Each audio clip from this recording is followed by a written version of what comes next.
Hello, welcome to session 10. In this session we're going to look at MySQL Server, the command line interface client, and also we're going to look at PHPMyAdmin, which is a web interface to MySQL Server. What we're going to do in this session is we're going to have a little look at the background of MySQL, sort of look at what a relational database is and the structure of it. So just to get a feel of what it has, the functionality it has, and why we're using it. Then what I want to do is I want to move on. I want to start looking at the installation and some of the issues we have around the installation with default settings, etc. And then once you've got it installed, the post-installation part, I want to start looking at things like the security of it. Then we can move on, start looking at client connectivity and how we'll manage MySQL, specifically talking a little bit in there about some of the SQL commands we need to understand before we can even start moving on and managing the system in its entirety.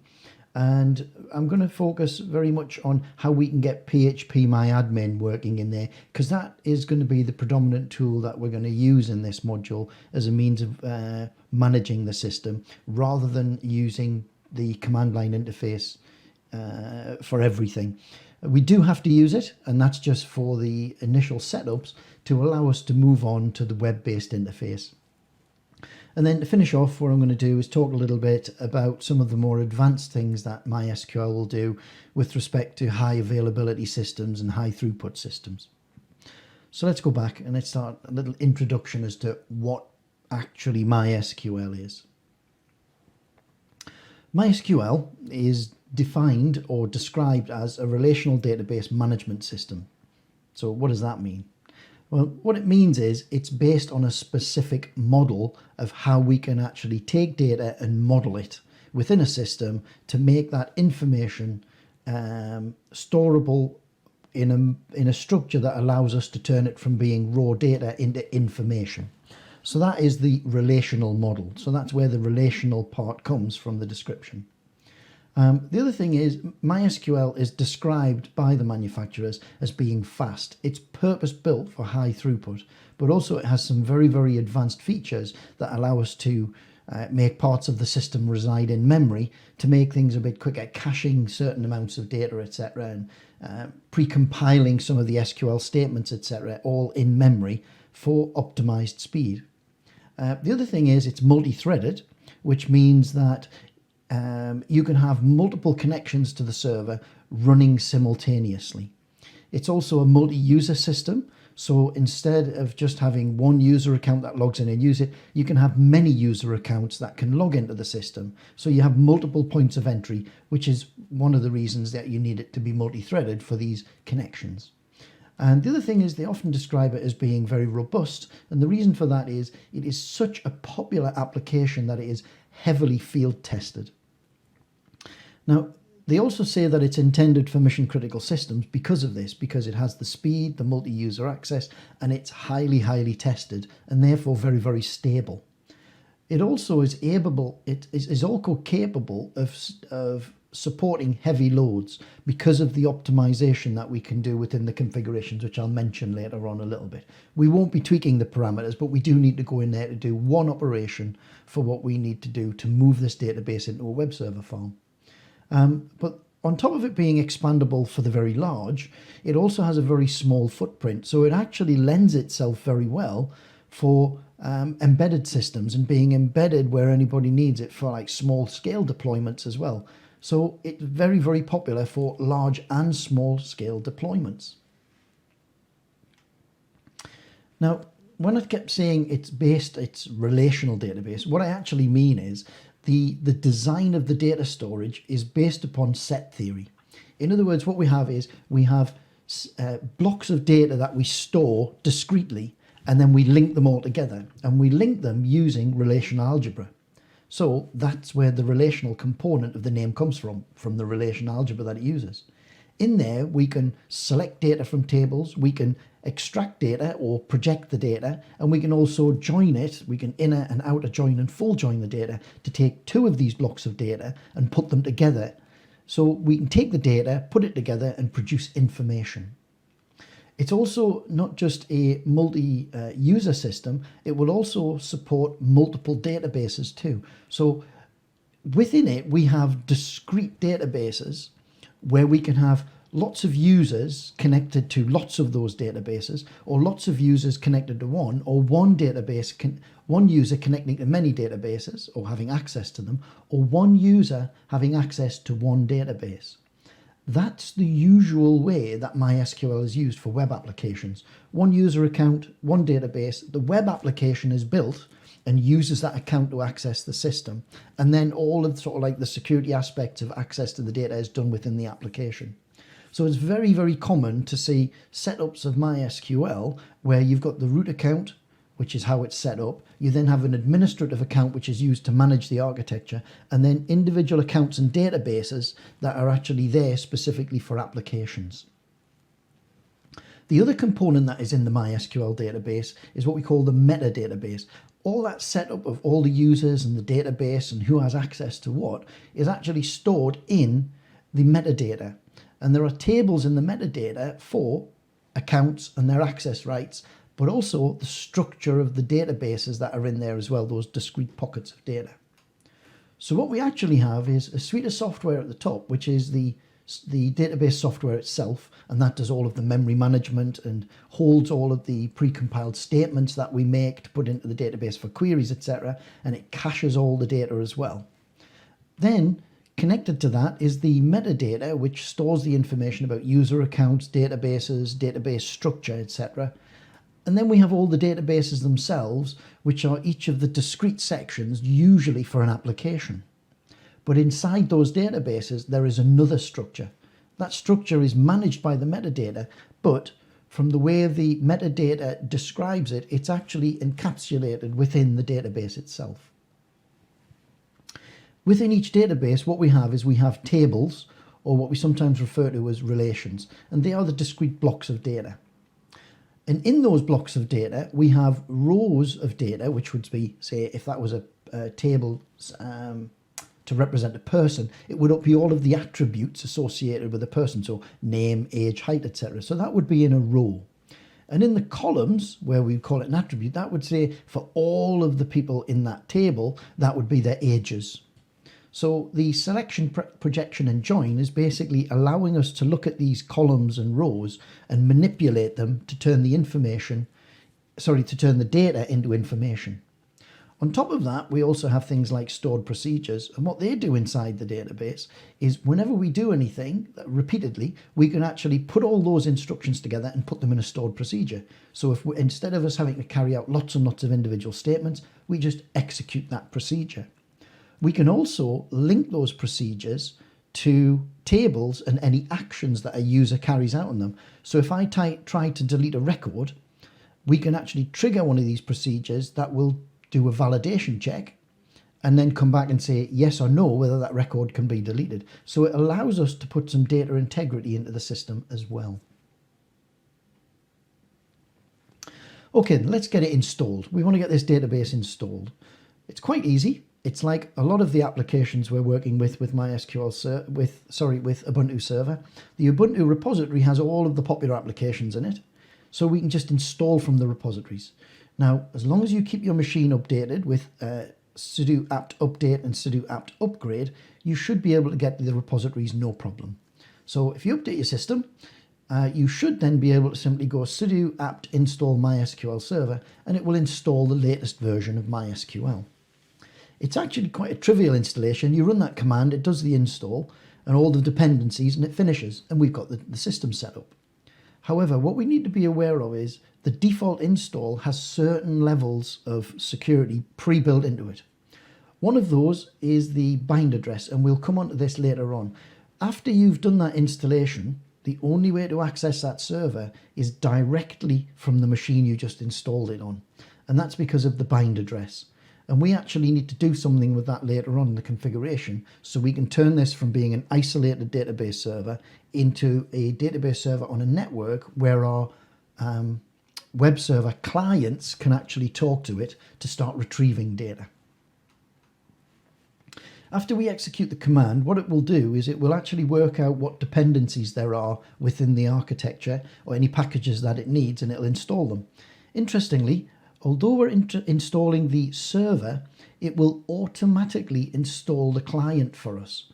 So when we install the server, we already have the tools to manage it on the machine we just did the install. There's a whole load of other things it's going to install as well. And once we say yes to continue, it will actually go off and do those installations for us. Interestingly, it runs, does the installation, then just gives us a prompt. That's it. But we've actually done the installation and it is running. The nice thing about it though is, although it's running, it's only accessible from the machine itself. So it hasn't exposed itself on the network and created any kind of potential attack vectors on a network so far. It's a local database with local access only. When it's installed, one of the first things we should do is start securing it. Although it's reasonably secure because it's just locally accessible, there are certain features that are pre-built into it, things like test accounts and test database, etc., that we really don't want. If this is going in to be a production environment, we need to secure it. So after an install, the first thing we should do is secure it. So if we run the sudo MySQL secure installation command, it will actually go through and remove certain features and set up certain security characteristics for us. The first one it wants us to do is actual password strength. So if we run the command, say yes, we want to do the securing of the MySQL server, the first thing it's going to do is say, how do you want the password set up? Now on a production system, you would probably use strong, which would insist on large passwords with special characters, etc., and would check against certain dictionary files to say, certain combinations aren't allowed. 1, 2, 3, 4, 5, 6, 7, 8, 9, for instance, not allowed. Passwords of password, it wouldn't allow them. In our case, though, we're going to be using this just in a test environment. So what I'd like us to do for our work is go with low. In other words, all we have to do is make sure our passwords are 8 characters or more. So if we set that to low, we can actually start using the password we've been using of Northumbria for some of the other work we do, which means we won't forget passwords for getting in, which is a nightmare. Forget passwords on a MySQL server. In some cases, you're basically having to rebuild a brand new machine. Okay, once we've run that, the next thing we need to do is we need to consider how we're going to access this system. So we've done the first part, we've secured all the passwords. Now let's say we're running this on a network and we're going to start linking servers, other machines into it, other servers as clients, in other words, web servers, for instance, into this. What we're going to have to do is that bind address that was initially locking this machine down, we need to now make a change to it. Bind address is actually located in the etc mysql mysql.conf.d, which is the configurations folder, MySQL D, and the D stands for daemon or the server configuration file. Be careful you get that right. Inside that file, basically what we're able to do is do a lot of parameter tweaking with the server, changing the amount of memory it can use for caching, all sorts of things, which is the performance side of it. We're not going to be doing that. But what we will be looking for is the bind address, because the bind address is used to take the server and attach it via the TCP stack to specific network cards. So if we put an IP address in and we've got multiple network cards, it allows us to take that daemon and say, listen for traffic over here, only on that network card. So if the server was split across multiple networks based on multiple network cards, you can limit it to just one of those networks. If we actually set it up with 0.0.0.0.0, what we would then be doing is saying attach it to all the cards. So it would connect it to the loopback adapter and any network cards that exist in the machine. And this is usually, I would say usually, it's the common method used to do it, because very often the database is held not on a public-facing network, but on an internal network with one network card. If that is the case, all we would do is open it up, and that gives access to all the network cards, including the loopback adapter. If we were building an intranet box, we would probably just leave it as it was built, as in tied down to only the loopback adapter. So you would build the web server, you would put Apache and everything onto that machine, and then you would put Apache, PHP, put the database all on one machine. So it's not going to be that powerful. It'd be powerful enough to run an intranet, say, but certainly not a large commercial website. if we're going to run the large commercial websites, what we're probably going to have to do is open up the bind address to say connect to all the network cards so that the remote machines can link in, and we can still manage it from the local host when we actually put PHPMyAdmin onto the web server as well. Sorry, onto the database server as well. So in effect, what we're doing is when we do the basic install, we just create this as an isolated environment. When we actually open up the bind address, we're connecting it to a network, and now this web server farm that we've been building now has access to the database for the metadata storage. So on the web server, on the web servers, we'll have the PHP applications, and they'll all be stored locally on the machines, as we've done in the past, in the last set of lectures. And then what will happen is all of the metadata, which is normally the information, say you are using Facebook when you put your posts in, the data that you put in and the pictures that you upload are what would go towards the database storage and the content storage. So they're just filtered off to those locations in the background, and the application just runs on the front end. So the database storage is basically where the web servers now have to become MySQL clients. So these become clients so they can actually execute commands and connect to the database storage. So to do that, we're going to have to install the client software on the actual web servers. So how do we do that? Well, again, it's from the repositories. And all we need to do now is install the client software with sudo apt install MySQL client. Now, when we install the server, it automatically installed the client, but we don't want the server software on our actual websites, on our web servers. Our web servers only need the client component. So running this command, it will do the usual. It checks for all the dependencies and then says, are you sure? We say yes, off it goes, and it will come back with a prompt, and those files are then loaded up for us.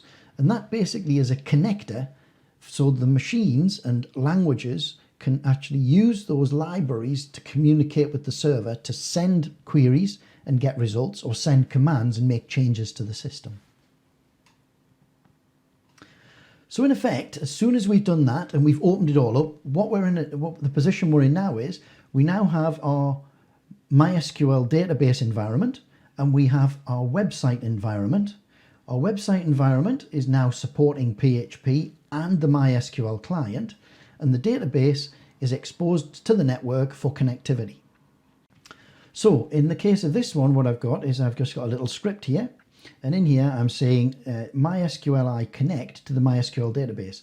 So basically what I'm saying here is using a URL, which means the web servers need access to the DNS because they're going to be using a URL. You can use an IP address, and then what we're doing is we're removing dependencies on systems.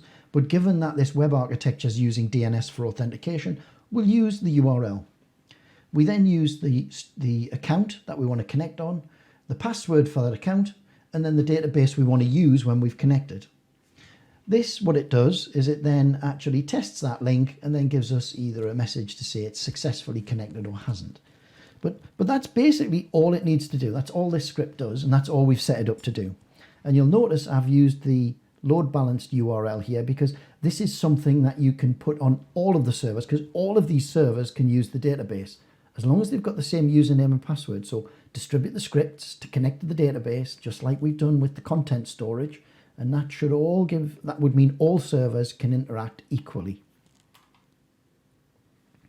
So basically that script isn't anything that clever. All I've done is replace these, and I actually picked up the default test script from the PHP website.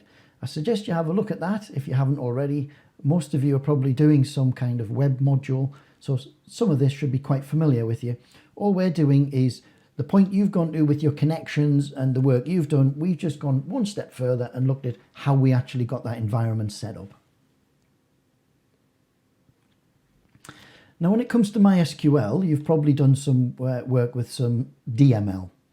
Well, there are actually 4 components to SQL commands. Specifically within MySQL, there are 4 distinct different types of commands. We've got DDL, DML, TCL, and DCL. And they're all different languages or components of the system.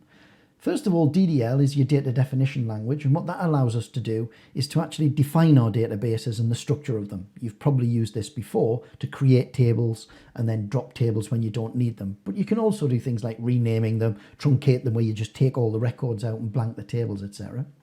You've also got your DML, which is your data manipulation language, and this is your select commands, your insert commands, updates and deletes, etc. So you can put the data in and out and restructure the data. You've also got transaction control language, and I'm not sure if you'll have come across this when you've done any kind of SQL work, but what a transaction control language does is it allows us to ensure the integrity of the data in a system.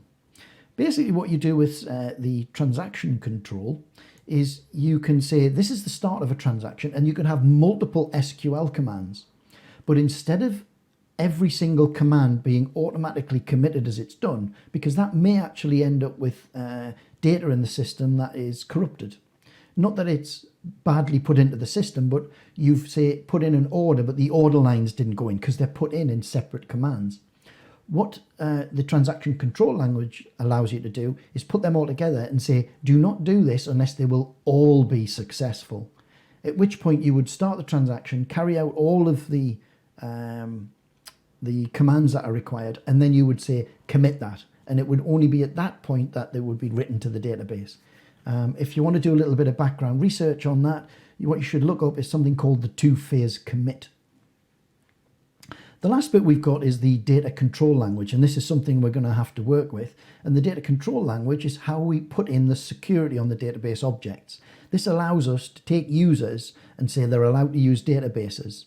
And also what we can do is we can say, given a user, not only can they do something on that database or databases, but they can do with something with the entire environment itself. So creating more databases or tables within databases, etc. So it gives us the fine-grained control over all of the security aspects of the relational database system.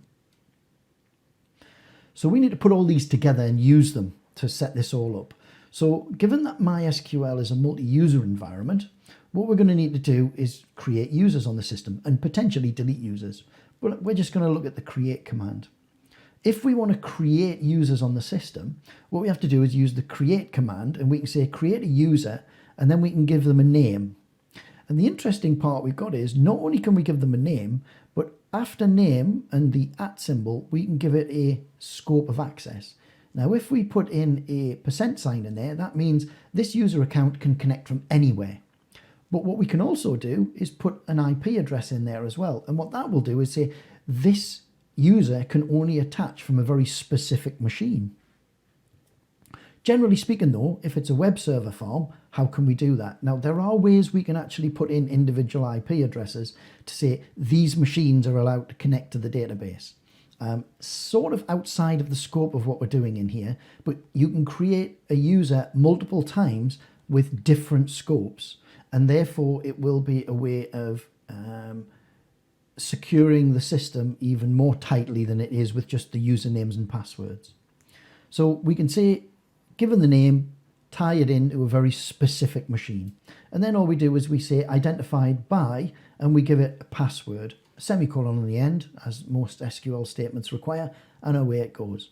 As I said, we can change the scope to be an individual IP address, or we can create the account several times. For the work we're going to do is we're just going to create the name and then the %, so we can connect the three of them up without having to go into too much detail on the server. So the full create statement to create the account, what we're going to have to do is say, well, we're going to create the user. In this case, we'll create the web account user. They can detach from anywhere and they have a password. So the only way we can do this though is with an account that has full access. Now, when we start looking at PHPMyAdmin, we have a problem. We can't log in with the root command. So what we have to be aware of is we're going to need another command, another user somewhere with the create user privilege so that we can actually start manipulating the system through PHPMyAdmin. When it comes to the command line, we can log in with the root command as long as we're locally connected to the machine. So we could log into the database server, connect to the MySQL through the local MySQL client, and we could use the root account to create these accounts. However, when we start moving into using web servers and stuff like that for remote access, we can no longer do that. So we're going to have to create some kind of command in our system, some kind of account in the system with some administrative privileges, completely independent of the databases. But we will be looking at creating accounts with databases for applications in a moment. Now, when it comes to managing MySQL, so far all I've really talked about is a little bit about the CLI, a little bit about the syntax of SQL, specifically using the MySQL command on the command line. But there are other ways. I've mentioned briefly PHPMyAdmin, but there are other ways of doing it as well. There is a graphical tool released by MySQL, which is the MySQL Workbench. And this is an application that runs, it's a graphical environment, runs native on the operating system. So if you go to download it, you'll find there are, but basically there is a version that runs on Ubuntu, Red Hat, etc., macOS, and you can download the source code as well. And that is an alternative way of managing the system. So we've got the command line interface, this graphical interface, which does quite a lot actually. It allows us to do designing, modeling, it lets us test SQL commands, even does things like database migration. So you can pull from one database to another and pull data out of MySQL and pull data into MySQL. So it's quite a handy little tool. And then we've also got the web interface with PHPMyAdmin. Now, we are going to be specifically looking at the web interface with PHPMyAdmin and the CLI, which we've already been looking at for creating accounts, etc. But we should remember there are other ways of managing the architecture as well. You'll probably find the two ways that are sort of like the predominant ways are the CLI and then moving straight to PHPMyAdmin, which is what we're doing in this module. Okay. What we need to do is when we're using the MySQL command line interface, what we've seen so far is how we manage things, but how do we actually get in the first place and start using those commands? Well, firstly, when we've initially done the install, the only way to log into the system is through the use of the root account. But the only way to get in with the root account is to actually be the root user on the actual box itself. So we would have to use the command sudo MySQL -u to specify which user we're going in as, and root. What we'll find with that command is we're immediately taken to the MySQL prompt where we have full root privileges and can do anything we want. So from there, we could do things like looking at all the databases that are in the system. So show databases will show us everything that's in there. Then we can actually use the use command to actually make the current active database where our actual context is. So using use in the database, we're now in the context of that database, we're attached to it. So from there we can do things like show the tables, and that'll show us all the tables that are in the system, and then we can actually say, well, what is its structure? So we can use the desk command to look at it. Now interestingly, all these commands are really the only interface that exists for the MySQL database. The MySQL Workbench and PHPMyAdmin, all they do is put like a facade over the top of these. So in the background, when we're clicking on all these buttons and we're putting entries into forms on a web page, in the background, it constructs the SQL statements that are then sent off. So the CLI, although we try, and in this module, we're going to try and use it as little as possible, it's actually the only entry point to the system. The others are just putting a veneer over the top so that we don't have to learn all the commands. So when we're actually in there, I also talked about the management of user accounts and security. Well, once we've logged in with the root command, we can actually go into the metadata tables as well, should we wish. I do not suggest we ever do that, but it is possible. And what you can do is when you go in there, what it is possible to do is you can actually look at the metadata, see how all these structures that we're talking about are set up. Things like the tables and how they're constructed, the users, the access rights they have on the system, the access rights they have on individual databases. So you can see all that in the metadata if you want. However, I wouldn't suggest we actually play with the metadata that way. We've already seen some of the ways we can do this. For instance, rather than playing around with the metadata, we have the SQL commands that we can use to create these entries for us. So things like if I go create user, what it actually does is update the metadata. I could then say, okay, I've done that, now create a database, and this sets up another piece of metadata. but it's the database metadata, which is going to allow me to put security rights in there for users that are allowed to access it, but also the structure of the database. Fortunately, we don't have to do any of that, because all of those additional commands, like the DDL, etc., all of those commands are actually there for us to, all those commands are there for us so that we don't have to play around with the raw metadata. So for instance, we could go in, add an entry to the user table, but we don't need to. We just say create user. In fact, this is probably one of the most common commands used for us to actually get set up to sort of put any kind of application in, and it's how we're actually going to add PHPMyAdmin to the architecture anyway. When it comes to those users, as I've said, we could go to those metadata tables, or we can use the grant and revoke commands. Again, these are the actual components of SQL that allow us to manage the metadata for the access rights to everything. And one of the things we could do there is we could go in and tick individual columns in the metadata, or simply say, okay, grant all on a certain account. Sorry, grant all on a certain database to an account. So we don't have to necessarily understand the metadata and its structure. We can use the SQL commands that will actually do all the updates for us. So if we were actually going to use the interface, this command line interface, what we would do is from our prompt, we would log in. So it would be sudo mysql-u root. That now allows us to get access to the database. With the root command, we can do anything. So let's say I want to put a new user into the system. I could say create a user. It's a web account user, and it's going to be identified by Northumbria. So that's the user account created, and it has a password, and it can access the system from anywhere. I could then say, okay, let's create the database for that same account. So we'll create database web account.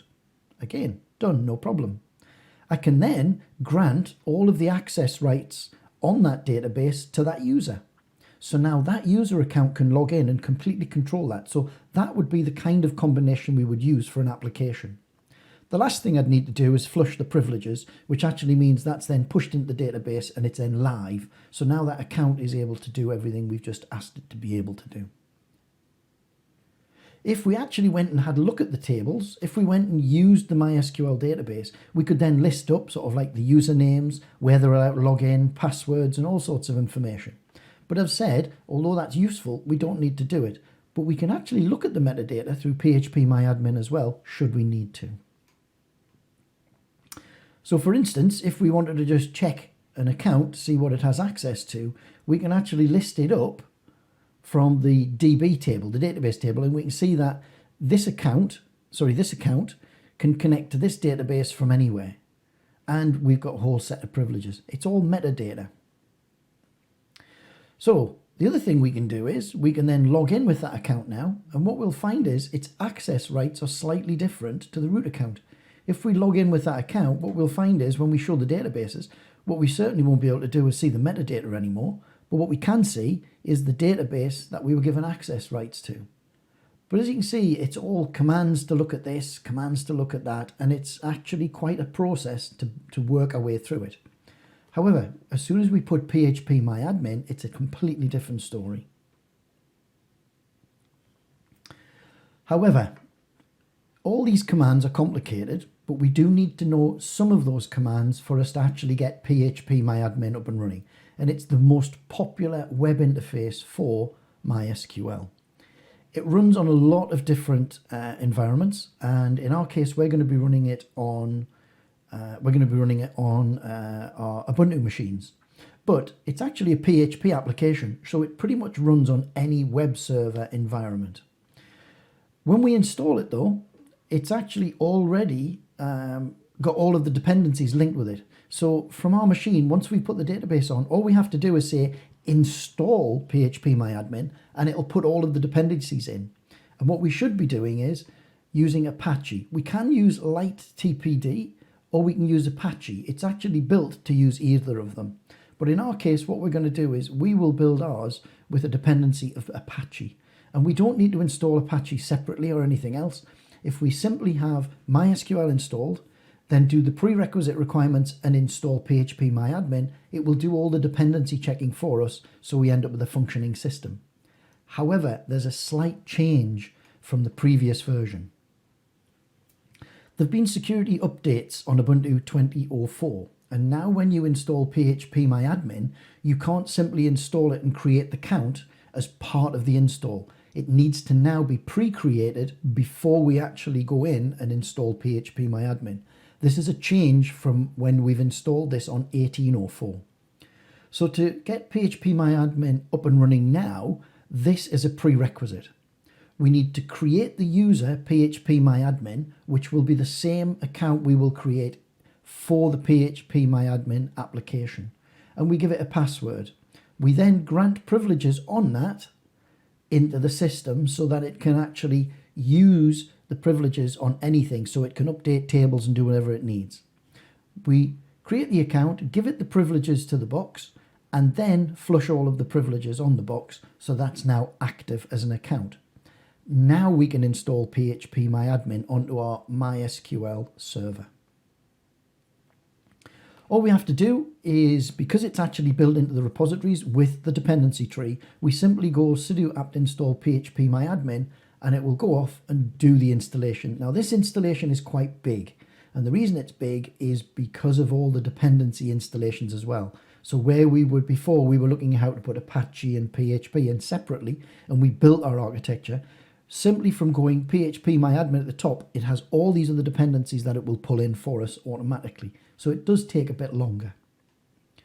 However, as part of that installation, we still get a configuration screen which asks us which type of web server do we want to use. When that screen comes up, we press the space bar to highlight Apache 2. We use the tab key to move over to OK and select OK. It will now start the installation. It will also say, do we want to use a database? Now, the kinds of things we can do with PHPMyAdmin is we can write some SQL queries and save them so we can go back to them later on. So it's not just an interface to the command line, it's actually got additional functionality allowing us to store queries, etc. within the environment so we can go back and replay things. So it is actually a management interface. So we say yes, and it will ask us for a password. What we have to do here is provide the password that we pre-created before we started the installation. So PHPMyAdmin is the account, here. So configuring a database for that account. What we do is we put the actual password in that we set, and it would be, say, Northumbria, and it will actually go off, ask us to confirm it. It doesn't create the account, it just goes now and finishes the installation. Now, that has to be done because we do not have that admin account. We have to create it. So we created the account because we can't use root, because the root account is not how Apache runs. Apache runs as www-data, not root. So it can't log in to MySQL, hence creating its own account. Now, when it comes to us now logging into PHPMyAdmin, we have the same problem again.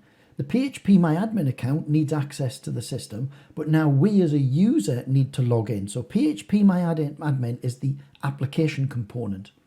When we log in, say through the application, we log in with another context, but we do not have access to the root account because we have to be logged in as root. So what we need to do is we now need to create an additional account. So we've finished the PHPMyAdmin installation, but we still need to go back to the command line interface. In the command line interface, we need to create, in this case I've said, an admin account that can log in from anywhere, and I grant the same privileges as I did to the PHPMyAdmin account. The PHPMyAdmin account is for that application. This admin account is for us to use to administer the MySQL database. So from the command line, we create this admin account, flush the privileges, and now we can actually log in to PHPMyAdmin. We don't log in with PHPMyAdmin as a user, we log in with this admin account. If we set up the URL for the MySQL server, and we set it up as mysql.student.co.uk, by default, it will make PHPMyAdmin available through the URL PHPMyAdmin. So all we need to do now is, from a browser anywhere, is simply go to that address and we will get this login screen. When we get that login screen, this is where we use the admin account. So we log in here with admin and the password we've created, so say Northumbria.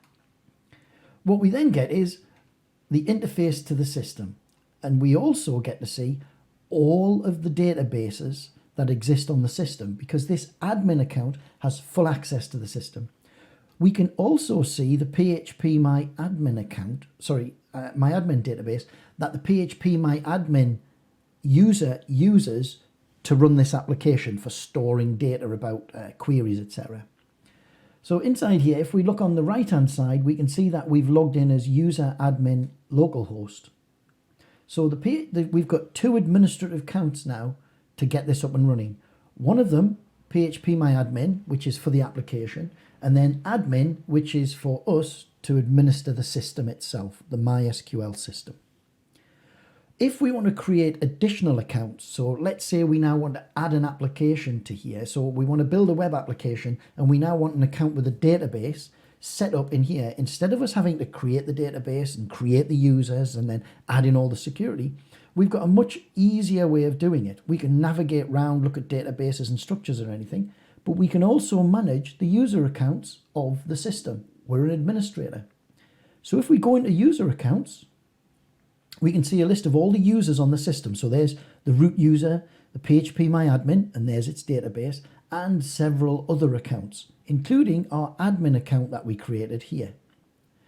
If I select this option here and say add a user, one of the nice features of it is, let's say I'm going to set up a system. If I say add user, because this is going to be for a web application, if I go in, I can give that username a name. So let's say we call it finance. What I'm then able to do is, down here, there is a little tick box to say create database with same name and grant all privileges. So in one step, I can actually create a user account, the database that it's going to use, and set that all up with a password. And I can either generate a password or I can give it a password of my own. By default, it says from anywhere, which is probably what we're going to need to do because we're going to be using multiple web servers. So let's say we call this www for the website. It would be create an account, www, create a database automatically. Don't need to say the name, it's given the same name. Put the password in, go to the bottom of the page, create the user account, done. We can then hand that over for the application development, and that's our job done in here. If we have another system coming online, we simply go in, create another account, and these are all separate accounts with one account having full access to just one database. If we then log out, let's say in this case I've created one called web account, I log back in, we can see that when we create that account using this interface, it creates it as a standard user account with full privileges to only the database that was created. So as you can see here, I've logged in with the username web account, and the only database I can see is the information schema, which is the structure, and the database web account, and that's it. So each of the databases along with that user account are just discrete components within the MySQL database. So you could create as many web applications in there as you wanted on multiple web farms, and they would all have access to this one resource. However, that's just one database on a server. And if we've got small scale systems, that would be fine. We could run multiple systems in here and we just need the one database server, and we've got a full management interface for it, and it's a part of our web architecture now. However, what we might want to do is take this one step further. If we need to start doing anything with PHPMyAdmin, rather than me go through all of the components, I've just walked you through a little bit there of the user account creation. It's heavily documented on the creator's website, so phpmyadmin.net. Anything you need to know about it is in there. From our point of view, all really we want to do is create these architectures. At the end of the day, this module is about building the architecture, not the applications. And it's not about doing full management. It's just about getting these ideas over as to how we can use network services to build architectures. But if you want to learn more, there's quite a bit you can learn just from that website. There's support forums in there, documentation, etc. Okay, so we've got MySQL running. We've now got several ways we can actually look at it. We haven't looked at Workbench, but if you want to in your own time, please feel free. We've got PHPMyAdmin, and we've got the command line interface. And we need the command line interface to be able to set this up in the first place. What we can also do, though, is looking forward. If you remember when we were looking at the full-blown architecture, we were talking about distributed file systems, and we were talking about database architectures and the way they can be configured as well. We're just looking at the entry point, one copy of MySQL running on a server. But let's say we start getting a larger and a larger system, and the bottleneck is no longer the web servers, because we can just add more web servers as we need more users. But let's say the bottleneck starts being the database. We have options with MySQL. We could actually turn it from being just one web server into multiple database servers. So we could have a read-write component, and then we could have these what we call read-only replicants hanging off it. So the web servers could all link to their own read-only server, and they would all link to the read-write box to actually push data in, because the majority of the transactions on your databases are read. So if we can spread the load of reading across multiple machines, we increase performance. However, let's say that we find that the problem isn't the read-only component. Let's say this is a very, very dynamic application. We still have options. Because we only had a single write component, that might be where there's a lot of transactions and the system slows down. At that point, we would need to move over to something called clustering. With clustering, what you do is you have a controller machine, which allows you to have multiple read-write servers. And these are all coordinated by the master controller. You write the data into one place, and it's replicated around the architecture. But with clustering, you have even more kinds of optimization, where you can actually take the data, create these relations that we have within the system, or the tables, but even break them up as well. So we could say all of the personnel records from A to E are on one server, from F to Y on another, and then all the Zs somewhere else. Wherever the breakdown needs to be, we can analyze the data to say, well, this is the best way to split the data. We can actually split that across all the servers. It doesn't stop us having access to all the data, because the controller knows where all of the components are to stitch it back together should a query come in from any of the access points to the system. So we've got masses and masses of expandability here. Again, this clustering and replication component is beyond the module. Once we've put the database in, that's enough for what we need to do in this module. But there are options if we start having performance degradation. Okay then, so what have we got with our MySQL server? Well, we've got a relational database management system. It fits into our web architecture because what we've now got is we've got multiple web servers balanced from the DNS server. They can all share files that are uploaded, the content stores, and now the metadata that generally goes with the ordering in a system or personnel records or everything, that can be shared too. So we've got shared metadata, shared storage, which means we now have a fully implemented load balanced web architecture. We know how to install MySQL now, and we know about some of the intricacies of setting up the management aspect of it. We've got the command line interface that allows us to do the initial configuration. We can then roll in things like the Workbench or PHPMyAdmin and start managing the user accounts as they go. And we also know now as well, if we get to a point where that single server installation is insufficient because we're getting some kind of performance degradation by a bottleneck on the database, we can even expand that. So we've got almost infinitely expandable environments here. We can add in more web servers when we need it. When we've got our content store, looking at alternative technology, we can expand that. When we put our database technology in, if that needs expanded, we can. So we can scale this system now massively. However, when you develop applications into this platform, you need to be aware or conscious of that architecture as you do the development.